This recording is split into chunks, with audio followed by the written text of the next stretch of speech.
A 25-year-old Australian today won't retire until at least 70. That's the pretty grim prediction in KPMG's latest analysis of the workforce. For more, I'm joined by KPMG's very own urban economist in Terry Rawnsley. Terry, thank you so much for your time. So that's Good morning. right. If you're 25 years old and you're watching us right now, you're going to be working until you're 70. Yeah, so what we've done is we looked at a 45-year-old today. We expect them to retire when they're sort of 66.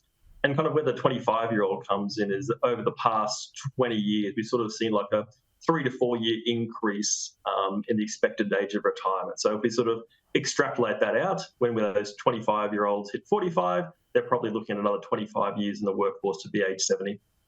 What factors have you based this on? How have you come to this calculation? Yeah, so we've looked at the Bureau of Statistics Labour Force Survey, which provides information about people's age, whether they're working full-time or part-time.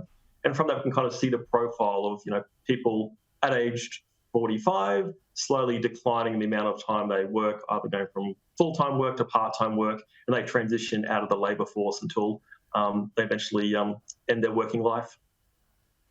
Okay, so are they going to have to work longer hours as well?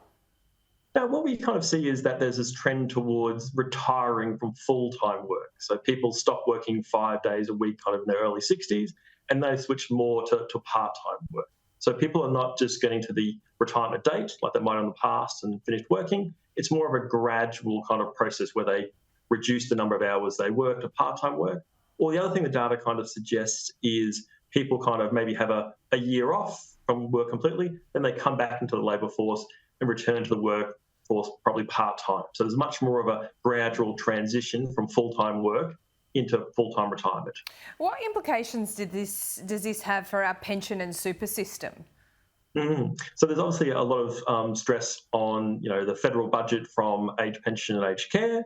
So the more we can have people working for longer, sort of alleviates the pressure on the government coffers. So people won't be drawing on a pension or a part pension. It helps keep the super balances high, and also it helps those people keep paying taxes. So it alleviates the sort of tax and transfer system, but also relieves pressure on the taxation system and needing those people aged 18 to 64 to increasingly carry the burden when it comes to taxation. Terry, if people are watching now and think, I don't want to work till I'm 70, what can I do now if you're 25 or 30 or even 35 to stop that from happening? I mean, you can work harder, but should you be putting more money in super now? Yeah, and I think this is kind of the challenge. Like every individual decision is different, and if people are really wanting to retire earlier, it's really about that, financial advice to sort of specify, what do you want your retirement to look like? Do you just want to have a sort of a modest retirement? Do you want to go travelling overseas every year?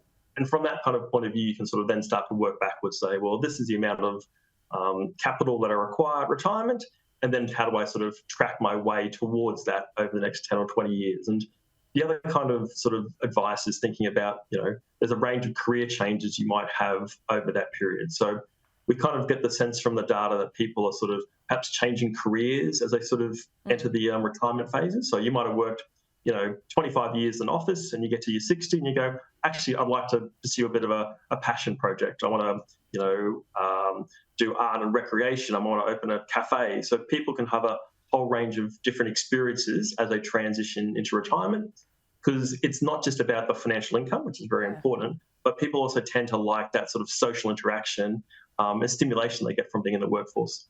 And it's good news. If you love your job, you can keep on working.